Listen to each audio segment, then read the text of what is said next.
আর আল্লাহ ডাক দেয়া বলেন, ইউখাজারে, তোর সন্তান সাধারণ কোনো মানুষ নয়, তোর সন্তান হইল আমার প্রেরিত পুরুষ, আমার প্রেরিত নবী। তার দায়িত্ব আমার কাছে, আর আমি যা খুশি তাই করতে পারি। নমরুদের আগুনের মধ্যে ইব্রাহিমকে জিন্দা রাখতে পারি, একটা পশমও পুড়ে না। আমি সেইভাবে তোমার সন্তানদের আগুনের মধ্যে ভালো রেখেছি। তাওয়া উঠায়া দেখো, তাওয়া উঠায় দেখে মুসা আলাইহিস সালাম, আল্লাহু আকবার, মুসা আলাইহিস সালাম আগুনের কয়লা নিয়ে খেলাধুলা করতেছে। সুবহানাল্লাহ। কিছুই হয় নাই, কিছুই হয় নাই, বাঁচাইছে কে? আল্লাহ তাআলা বাঁচাইছে। মুসা আলাইহিস সালাম ওই যে আগুনের কয়লা মুখে দিয়েছিল, জিহ্বাটা সামান্য কি হয়ে গেছিল, একটু পড়ে গেছিল, ছিদ্র হয়ে গেছিল। তাই ইতিহাস লেখে, নবী আলাইহিস সালাম হাদিসে বর্ণনা করেন, তাই তো মুসা আলাইহিস সালাম একটু তুতলায়া তুতলায়া কথা বলতেন। কোন নবীকে আল্লাহ তাআলা অরিস্টিক প্রতিবন্ধী করে পাঠান না, সুবহানাল্লাহ বলে। কিন্তু ঘটনাক্রমে হয়ে গেছে, এর উপরে ভাত আল্লাহ হেফাজত করছে। মুসা আলাইহিস সালাম ছোট মানুষ, আগুন মুখে নিয়েছিল, বাঁচায় দিয়েছে। স্বপ্নে দেখলেন, ইউখাজার এইভাবে সন্তানকে কয়দিন বাঁচাবি, বাঁচাইতে পারবি না। অতএব শোনো, আমার আল্লাহর সিদ্ধান্ত শোনো, তোমার সন্তান রে সিন্ধুকের মধ্যে পড়ে আগুনের পানির মধ্যে ছেড়ে দাও। এই সন্তানকে বাঁচানো দায়িত্ব আল্লাহ তাআলার, আর তোমার কোলে এই সন্তানকে লালন পালন করবে। সুবহানাল্লাহ। হযরত মারিয়াম আলাইহিস সালাম এবার ব্যস্ত, ইউখাজা ব্যস্ত হয়ে গেল। ভাই কি স্বপ্নে দেখলাম, যিনি আমার আল্লাহ, যিনি আমার সন্তানকে বাঁচাইছে, নিশ্চয়ই সে আমার সন্তানকে হেফাজতে রাখবেন, তাই আমাকে এই আদেশ করা হয়েছে। কিন্তু এখন সিন্ধুক কই পায়, তালাশ করতেছে এমন সিন্ধুক যেটার মধ্যে পানি ঢুকবে না। কই? হঠাৎ করে মিস্ত্রির আবির্ভাব হইল, ডাকতেছে, মা সিন্ধুক বাড়াবেননি, সিন্ধুক বাড়াবেননি, আমি মিস্ত্রি। আল্লাহু আকবার বলে। হায় হায়, ইউখাজা ডাক দিয়া কয়, ওই থেকে এই মিস্ত্রি আসলো রে। ডাক দিয়া বলে, হ্যাঁ আমার মিস্ত্রি দরকার, একটা সিন্ধুক বানানো দরকার। বলে, এমন সিন্ধুক কি আপনি বানাবেন যে সিন্ধুকের মধ্যে কোনো বাচ্চা রাইখা পানির মধ্যে বাসায় দিলে পানি ঢুকবে না? সুবহানাল্লাহ। নিয়ে আসুন। এবার পানি যখন আনতে গেল, আয়েশা দেখে সিন্ধুক অলরেডি বানানো হয়ে গেছে। সুবহানাল্লাহ। ইউখাজা কয়, এই তোমার নষ্ট ধান নাই, তুমি সিন্ধুক বানাবে, আমার পানি আনতে দিল, তোমার দিন সব কাম হয়ে গেছে। পরে যা ছিল অমনি চাইসা মাইসা বানায় হালাই দিছে, আমার একটু কাজ আছে, তাড়াতাড়ি যাওয়া লাগবে, বানায় ফেলে। সুবহানাল্লাহ। মিস্ত্রি এবার চলে যায়। মা ডাক দিয়া কয়, হ্যাঁ মিস্ত্রি মজুরি নিবা না? বলে, না আমি মজুরি নেই না সবার কাছ থেকে। বলে, কে তুমি? তোমার পরিচয় দিয়া যাও, আমার এত দূর সময় তুমি আমার এত বড় উপকার করো না। মিস্ত্রি দূর থেকে ডাক দিয়া কয়, মুসার মা,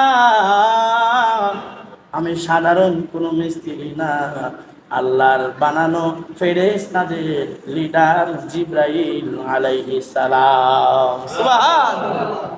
আমি আসছি তোমার খেদমত করার জন্য, তোমার বাচ্চার খেদমতের জন্য।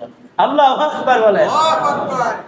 মুসা আলাইহিস সালামকে জলদি করে সন্ধ্যাবেলায় মা এইবার সিন্ধুকের মধ্যে ঢুকায়া তালা মাইরা সন্তান রে পানির মধ্যে ভাসায়া দিল।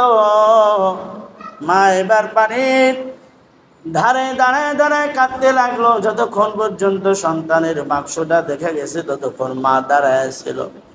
বাচ্চাটা এবার ভাসতে ভাসতে, যেখানে বাঘের বয় সেখানে রাত হয়, যেখানে ফেরাউনের ঘাটলা, নদীর ঘাটলা, যেই জায়গায় তার স্ত্রী আসিয়া তার সঙ্গীদের সাথে নিয়ে গোসল করে পানি নিয়ে আসে, ওই সিন্ধুকটা ভাসতে ভাসতে সকালবেলায় সেই ঘাটলার দিকে আসতেছিল।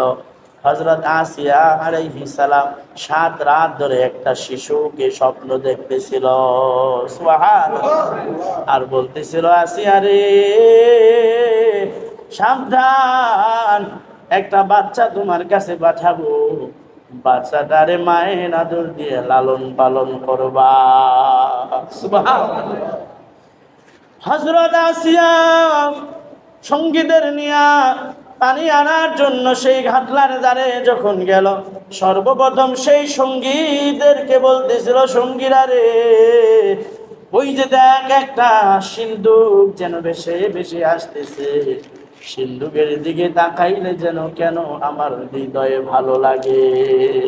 সুবহানাল্লাহ। হৃদয়ের মধ্যে যেন কেন ভালো লাগে।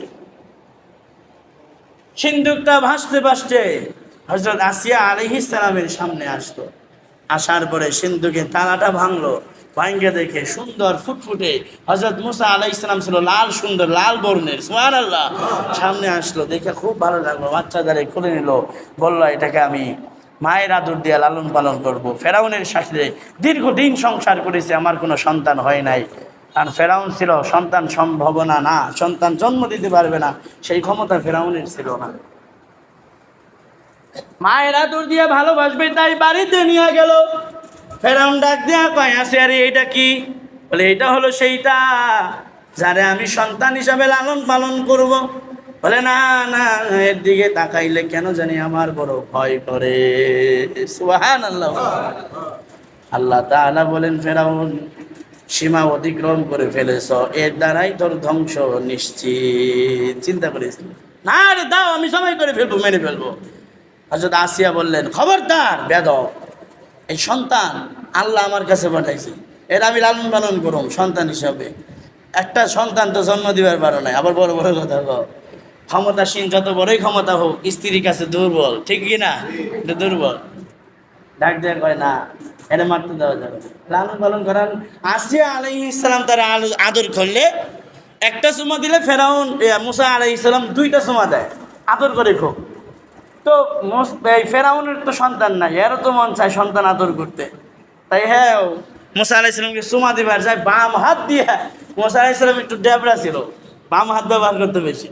বাম হাত দিয়ে ঠাস করে এমন এক চোর মারছে, ফেরাউনের দাঁত পড়ে গেছে। আসিয়া রে, যা সন্দেহ করেছিলাম তাই, এটা কোনো সাধারণ সন্তান হতে পারে না। আমার মনে বলতেছে যারে দিয়ে ধ্বংস করবে এই সন্তানে মনে হয় সেই সন্তান, ওটা ছেড়ে দে আমার কাছে, ওরে বাঁচা বলতো। বলে সাবধান, এ বাচ্চা মানুষ, ও তোমার এইছি নাকি আর আমার এইছি নাকি?